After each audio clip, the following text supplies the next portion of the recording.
Alright guys, so I'll be giving you my top 10 wooden coasters as of 2023.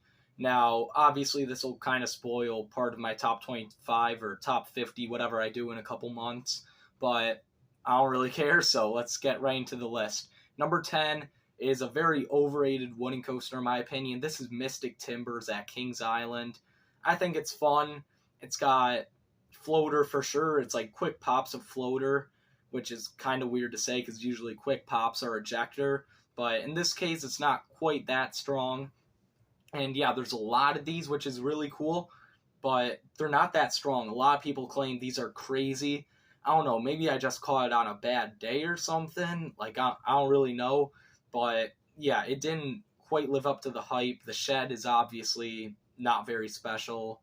Yeah, it's just not quite as good as a lot of people say. Number 9 is Oscar's Wacky Taxi at Sesame Place. This ride is really good for a family coaster. Probably my favorite family coaster, if you even want to call this a family coaster, because honestly, I don't think it's a family coaster. I'd call it a thrill coaster because this ride does have ejector airtime, actually, in a couple spots, and it feels very similar to Mystic, kind of, but the airtime's stronger, I would say. It's really aggressive and just overall throws you all around. It's a really short ride. It's got really cool theming, too, which is nice. But yeah, overall, definitely gotta get out to Sesame Place for Oscar's Wacky Taxi. Number 8 is Ravine Flyer 2 at Waldemere. A lot of people might also have this higher, I don't know. But yeah, it's a really fun ride. You've got the 2 hills over the road, which are my favorite parts. Good sustained floater airtime, I would say, on those, not quite ejector. You've got ejector on the drop, though, I'll give you that. The drop is definitely really fun, so you got to sit in the back. And then the turnaround really is kind of a buzzkill for me.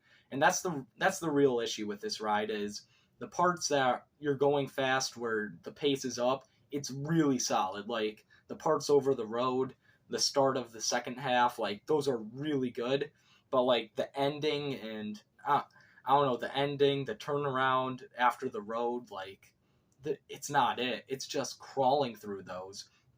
And there's one turn in particular, it's like a 90-degree turn, but where it's like actually better to go slow because you get lateral hang time. But other than that, like, it's just slow in the second half, I feel like. So, I don't know, Ravine Flyer 2 is definitely a weird ride. It's got a lot of pros, but definitely could use some better pacing. Number 7 is the most underrated coaster I've ever been on. This is Comet at Hershey Park. I have no clue why no one else talks about this. Like, honestly, it feels like I'm riding a completely different ride than everyone else is riding. Because a lot of people, even people who like this ride, say, oh yeah, it's fun. Like, it's a fun, like, family thrill coaster. Like, this is not a family coaster, like, at least the times I've ridden it. And I know, like, yeah, I leave the seatbelt a little looser than most people, but come on, I can't be the only enthusiast who's done that. Like, there's gotta be other enthusiasts who have left the seatbelt a little looser than, like, it's supposed to be. Like, I don't get it. This ride is phenomenal. You've got solid ejector airtime, solid floater, you've got great turnarounds, it's butter smooth.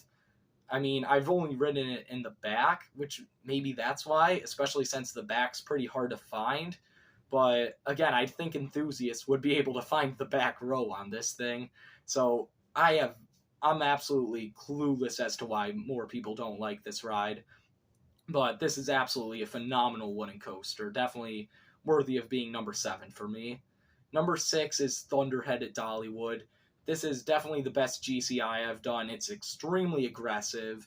It's got solid ejector airtime pops all over the place.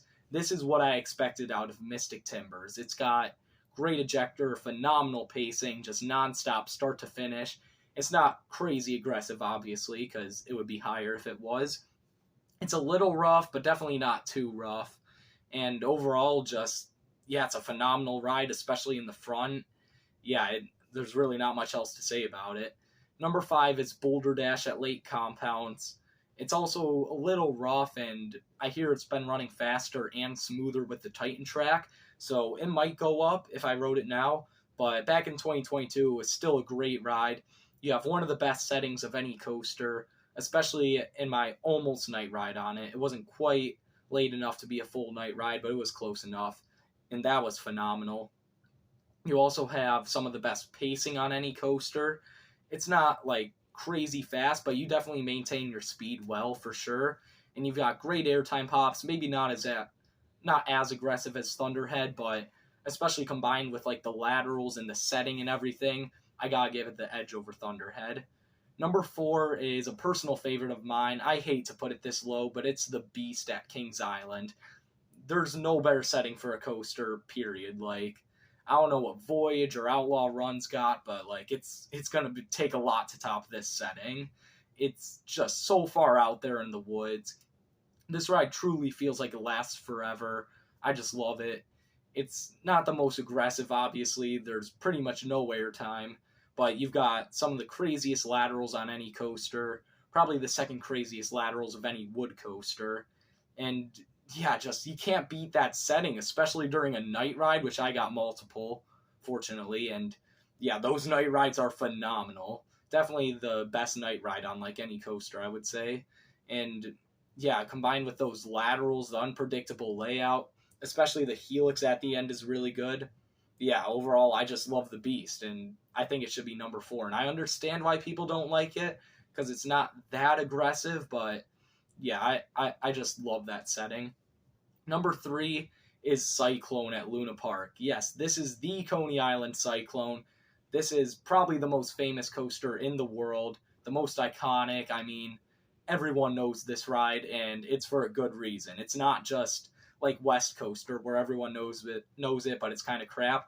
This ride is absolutely elite, and I just realized this last month when I went back. So in the front, you get possibly the scariest laterals of like any coaster, especially on the first turn. Like, it feels like you're gonna die, like you're just gonna fly over to the side. Obviously you're not, you're perfectly safe, but and the restraints on these are possibly my favorite of any coaster. It's kind of like this couch, which the seats can actually like pop up and hit you, which is really weird. It's like this huge couch, it's cushioned, and then you've got like buzz bar like restraints. It's really weird, but I actually really like it. And then in the back and in the front, but especially in the back, you get some wild ejector air time, and you can combine that with laterals too on this ride, which is really cool. So yeah, overall, it's running rough, not too rough though. It's absolutely amazing. This ride hasn't changed since when it first opened back in the 20s. Like, that's incredible. Number 2 is another classic wooden coaster. This is Phoenix at Knoebels. This one's relocated from Playland, and I'm so glad they kept it the same. I'm so glad they kept the buzz bars, especially because those really make the ride. You go flying with the buzz bars. I absolutely love it, especially on the quad down at the end. Not Lightning Rod's quad down, but it's definitely really good. And the rest of the ride just gives you phenomenal airtime. I mean, it's floater at the start, but it morphs into like really strong ejector really quick.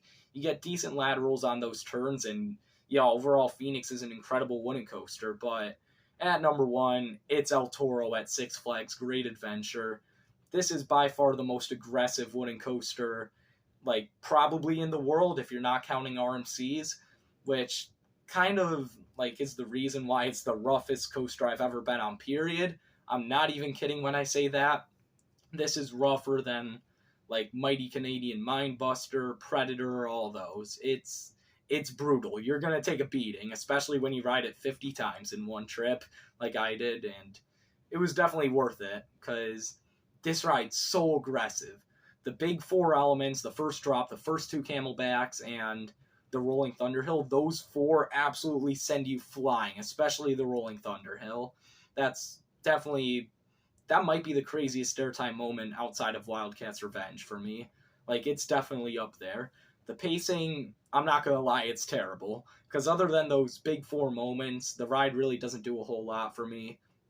But man, it has to be way up there in my rankings just because of how good those big 4 moments are on this.